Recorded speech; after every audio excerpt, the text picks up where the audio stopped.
Good evening and welcome to We the People, brought to you by the League of Women Voters of Minneapolis. My name is Joan Higginbotham and I'll be your host for this evening's program.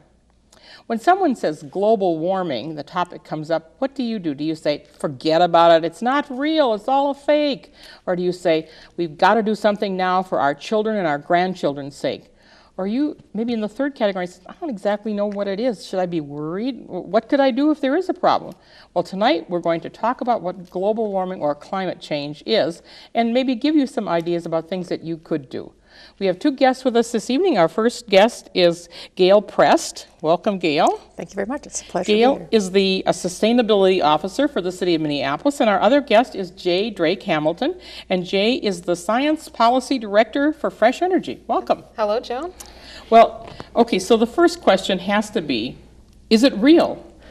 Yes, we have to get our information about global warming and climate change from the scientists who study the climate, and they are called climatologists. And we need to use blue ribbon commissions. So in the area of climate change, you want to look at the National Academy of Sciences. And you might say, well, Jay, what is the National Academy of Sciences and why should we pay attention? Maybe a lot of people have recently seen the movie Lincoln. And right. Abraham Lincoln back in 1863 was not only fighting slavery, but he was also dealing with a Congress that was grappling even back then with scientific and medical and engineering issues that they didn't have expertise in. So he decided he needed to create a scientific advisory panel called the National Academy of Sciences. Oh, really? So they've been around since 1863, and they advise Congress. They don't set policies, but they say, here is what the best science and engineering and medicine says. And they, every year or so, are asked by the Congress now, the National Academy is climate change real? And the most recent time they were asked, in 2012, they said climate change is occurring. It's caused mostly by human activities, including burning fossil fuels, coal, oil, and natural gas, that are adding heat to the atmosphere, and the impacts are already being felt. Most of those impacts will be negative for humans. They'll be very costly for people. And here's the good news. We can take many steps to move to modern, efficient, clean energy, which will be better for our health anyway, and that will help reduce greenhouse gases that are causing this problem, and we must do that. So the National Academy of Sciences is very clear. They're definitely, it's happening and we can do something Right. about it. Well, why is it that so many people, members of Congress flat out say it's nothing? Well, I mean, maybe you can't answer yes. that question. Well, in part, we're dealing with regular scientific illiteracy, and most people, and we don't expect that most people read the scientific literature on climate change. Well, it's very complicated. But the I've read some of basics, the recently. the scientific articles are, but the basic physics of it, that if you add more energy to the atmosphere, more heat to the atmosphere, it can hold more water, and you're speeding up the water cycle. And so you can expect to see more extreme floods and droughts and storms and heat waves. And this basic physics has been known since 1859. So, no, because see, that's something we don't 1859. talk too much about, and that's one of the things I found interesting when I was getting ready for this, is that water is really a huge factor in this whole thing. Yes, and that's actually how I got into this, because most of my studies were in water. My main interest was water, and especially water quality, lake water quality. That's why I came to Minnesota 25 years ago. And then I gradually got into the relationship between water resources like lakes and aquatic species and climate change, and the intersection of those two things. And the way I put it is this. Climate change is mostly caused by our energy decisions, and we can make much better energy decisions, and we're starting to do that in Minnesota. But the impacts are mostly going to be felt in water. So too little water, too much water, water quality degradations. Obviously, that's a big part of what it is to be a Minnesotan, and it's very important for agriculture and for our forest industry. So we have a lot to lose from climate change, but we've started to get the picture here in Minnesota, and we started to take action starting in 2007. And cities all over Minnesota, including especially Minneapolis and St. Paul, are starting to develop climate action plans. Well, and now that's what's really interesting, because I can understand a federal, a state, but Minneapolis is really gung-ho here, aren't they? We are, and I get this question a lot is, why does Minneapolis care? Why are you doing anything about this? And basically, it's because for a long time at the federal level, nothing was being done. Congress and the president weren't acting. And there was this whole Kyoto Protocol where globally, all these countries are making commitments to reducing their greenhouse gas emissions, and the United States wasn't. And so about a couple hundred mayors got together and said, darn it, we're going to do something. We're going to make this commitment, and we're going to get started. And Mayor Ryback was one of the first 10 city mayors to sign on. So it's good for Minneapolis because we have the tools. We control a lot of land use and transportation. We are huge energy users. And it's also about the livability of a community that, if we want Minneapolis to be a vibrant place to live, we've got to have clean, affordable energy, and we have to have a lifestyle where you can bike and walk and everything's a lot easier. So it's in our best interest, both now and obviously for the grandkids.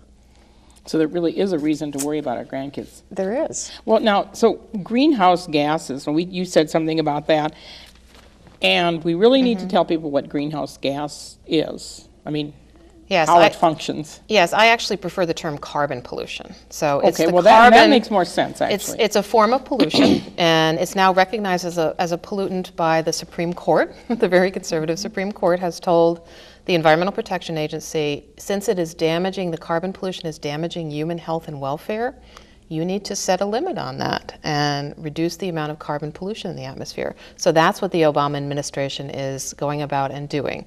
Just as we set limits on lead pollution and acid rain pollution and mercury pollution with big benefits for Minnesota, we're going to now set limits on carbon pollution going forward. So, and this carbon comes from the fossil fuels primarily. So the carbon is let's talk in the about coal. Fossil fuels are coal. Coal. And Coal number one, that's the number one source of global warming pollution in Minnesota, burning coal for electricity. The number two source is transportation. And three is natural gas. Natural gas has about half the carbon of oil and coal. But right away, I can see where this would have a city impact. Right. So in Minneapolis, we use a national protocol to track our carbon pollutants. And what we know is buildings are 64% of our carbon imprint because it's electricity, and in Minnesota a lot of our electricity comes from coal. And then we've got about a third that's related to transportation, a little bit related to waste, maybe 4%, and then a little bit airports and some other things. But buildings, heating and cooling those buildings and lights on is where it's at. So in other words, the use of a carbon fuel is going to impact the amount of carbon that's in the air. In other words, it's not, it may be that plant that's generating the energy far away, but it's still Yeah, has an if you're impact. turning on the light, you're right, that those coal plants may not be in Minneapolis, but they're coming through all those lines you see when you're on the freeway and coming to Minneapolis. So we've got to care. We've got to do something. And the good news is every time you cut the waste and energy use in buildings, you not only save money on your energy bill, but you cut your carbon pollution. So you become a part of the solution to global warming. And a lot of families in Minneapolis and across Minnesota want to be part of that solution and want to demonstrate to their kids that they're taking the right action. And then once they start taking action, they realize, well, wait a minute, I'm a small piece of this puzzle. What about the place where I work? What about the city where I live? What about the state? And what about the industries in that state? And how do we transition the whole economy to low carbon sources of energy? So it's sometimes called decarbonizing the economy. Well, and that's the question that everybody comes up with, is that how can we maintain the same standard of living where we flick on the lights whenever we need them and air condition ourselves so we're chilly in the summertime and still maintain a healthy level of carbon? We can. I mean, there's models all over the world that are doing it. And, Jay's an expert on what's happening, but it's not that we can't scientifically or technically do. It's more of the political will and getting the information out there and having people care. Yeah, for a long time we didn't know that this was a problem. And so, in fact, a lot of people in Minnesota remember when farms and small towns in Minnesota got electricity in the 1930s and 1940s, and that was a big deal. And for a long time it was really the policy of this country that everyone should have universal access to electricity. It should be cheap and affordable. And unfortunately, what it led to was people forgot where it was coming from. And so we had big centralized power plants away from the cities, and so we had no clue And in fact, if you ask people today, where does the electricity come from, most people will point to the outlet on the wall. Yes. And that's because we had a very deliberate policy that it had to be something that was affordable, utterly reliable. So in operating rooms and surgeries, you always had to have power available. And we were very good at that. And now we need to get very good at doing that and being very low in carbon. But Minnesota is a great example of that. So in 2007, the state legislature with strong bipartisan support. Bipartisan support. 92% of the legislature voted for the renewable energy standard. Really? Which called for Xcel Energy in Minneapolis to get at least 30% of their electricity by 2020 from new renewable sources of energy. And they are ahead of track to meet those goals. And they are telling us that it is actually not costing people money, but exerting downward pressure on your electric bills. Really? And that's because the price of coal is going up and the price of natural gas is very variable. And so what's happened in the whole state of Minnesota, every utility is meeting those goals. And so 10 years ago, we were getting more than 60% of our electricity from burning coal. Now it's all down to about 50%. And the difference is the growth in the wind energy sector. So we now have about 3,000 jobs in the wind industry in Minnesota, including about 400 to 500 in manufacturing. Yeah. So really good family supporting jobs as a result of this policy that says everyone has to do better. Every electric company has to do better. And they have done better. And what they're finding is we're able to diversify away from those fossil fuels, keep the lights on, utter reliability, at very low cost. You know, this is the argument that I've heard from people who are, I will say, in the fossil fuel business. But they're saying, well, but wind power is just not reliable enough. Well, you can't store it. If you can't use it on the grid right away.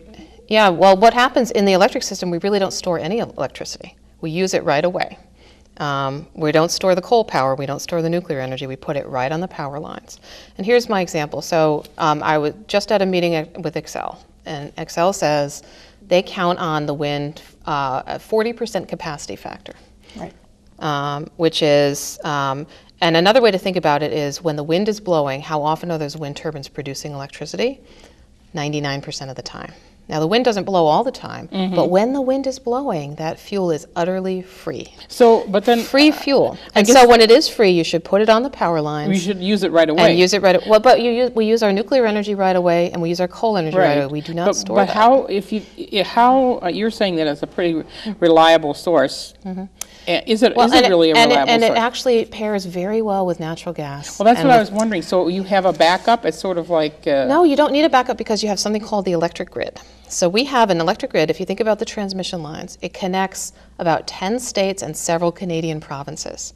And so the people who control the electric system, they are able to determine where the power is cheapest. And they put that on the transmission lines first. And when the wind is blowing, the wind is always the cheapest because there's no fuel cost. Nobody's charging you for the wind. It doesn't have to, before Minnesota adopted this policy, they actually did a rigorous study. Every utility in the state was involved. Could you really get to in the case of Xcel, 30% electricity and keep the lights on and keep a reliable, affordable service? And the result of the study was, yes, you could. And in fact, that study came on the heels of 300 other studies in other communities around the world that had shown the same thing. We had to demonstrate it here in Minnesota, which is a good thing.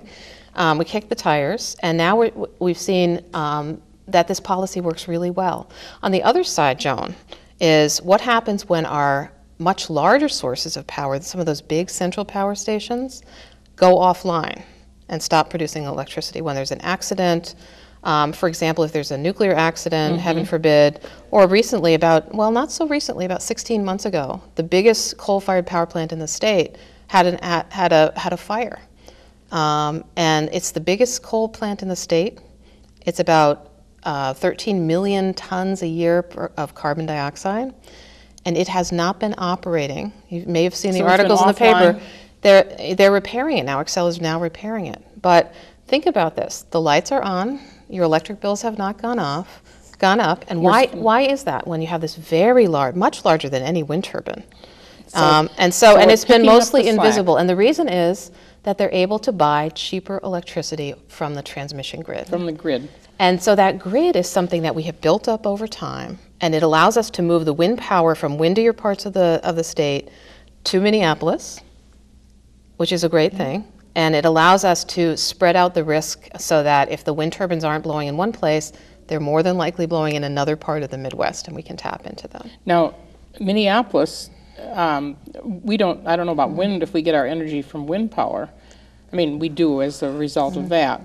But I noticed that one of the things that the city is really pushing is solar panels on new buildings. We are, and that's the great thing about solar is when Jay was talking about the grid and how expensive energy is, the hottest days of the summer is when we use the most electricity, and that's when Xcel Energy has to actually buy really, really expensive power to use all this, to power all of this electricity from our air conditioners and stuff like that.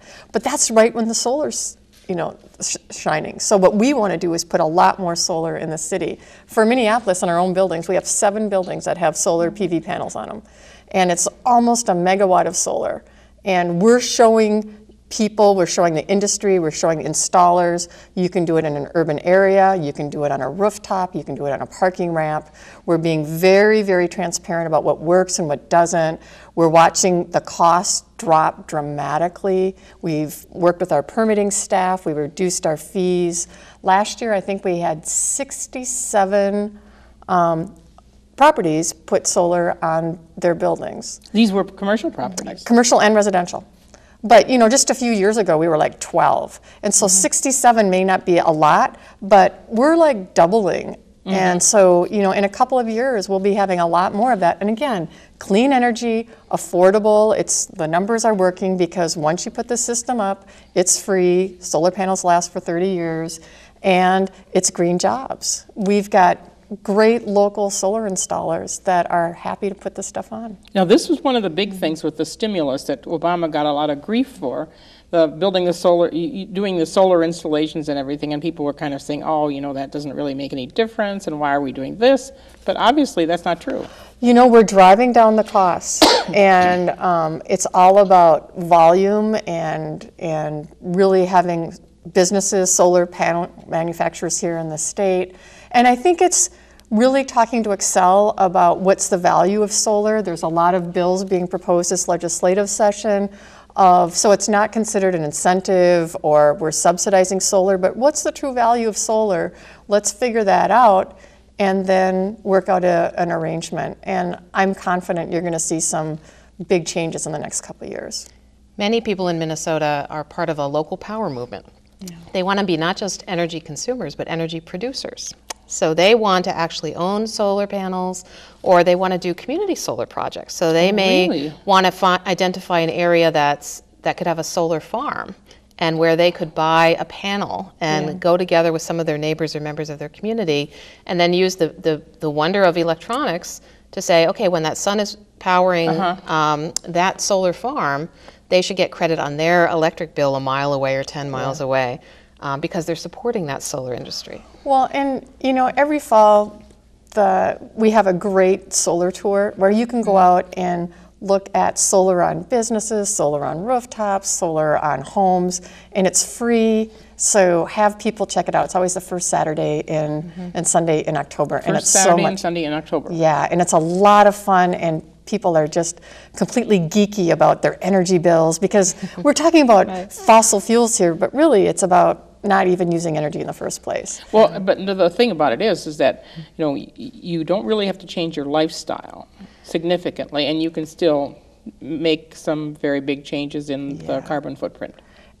And again, that's what's kind of fun for Minneapolis is when you're talking about reducing your carbon footprint, you're talking about living in a really high quality building that that has good insulation, good windows, so you don't use as much electricity. You're talking about a lifestyle where you get to work by bus or you get to walk to the grocery store. So it's a really low carbon lifestyle that's a high quality of life, and frankly, the city's growing. People want to come downtown, live, work, and play all in the same place. and they don't have to have a car to do it anymore. Yeah, creative people want those options. And so cities around this country are now vying for that creative class and to attract them. So we're in the market with places like Denver and Austin, Texas, and Portland, and we're trying to draw people and attract the best minds to Minneapolis and keep them here. Yeah. Well, and now you've also, I don't know if you've got an incentive, but I know that you mentioned also the number of LEED certified buildings, which means energy efficient and so on and so forth. Yeah. I think we have 26 LEED certified buildings in the city now, and LEED is this national recognition of a green building. And so what's so nice is everybody's greenwashing these days. They're saying, I'm green, I'm doing this or this. But LEED is you have to go through this process, and it's pretty rigorous.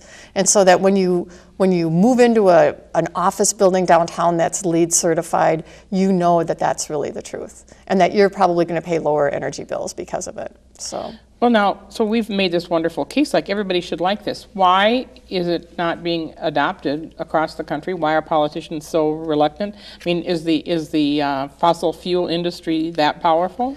The fossil fuel industry is putting a lot of money, and has been for the last 20 years, into a campaign that's been very successful. And the campaign is, don't worry, climate change isn't happening, let's wait until the scientists are certain. And they're actually certain that there's a problem and that we should be acting now. But it's been a very effective, unfortunately, media campaign with a lot of money spent to stay with the status quo.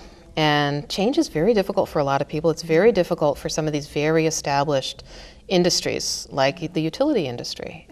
But they need to see the demand from the populations that they serve and the businesses that they serve, it's not that we don't want energy, but we expect cleaner and cleaner energy over time, and we expect a diversified set of sources of energy. So for Minneapolis, I talked a little bit about how we monitor our greenhouse gas emissions, and from 2006 to 2011, we reduced our greenhouse gas emissions 11%. Wow. So that's really cool. But our goal is by 2015, we'll reduce it 15%, and by 2025, we'll reduce it 30%. So that takes a lot of big minds. So for the last year, we've been having a stakeholder process of businesses and technical experts, and Jay's helping us out, really saying, here's our vision, how are we going to get there?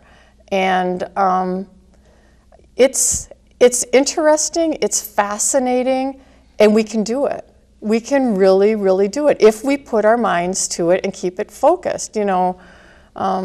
Climate and weather are two different things. And in Minnesota, I always say, and I've lived here my whole life, we love to talk about the weather, but it's hard to remember that it really is changing and that we need to do things now. And it's being reflected in more extreme weather. Yeah. So for cities, more extreme heat waves are going to be things that cities need to grapple with. Yeah.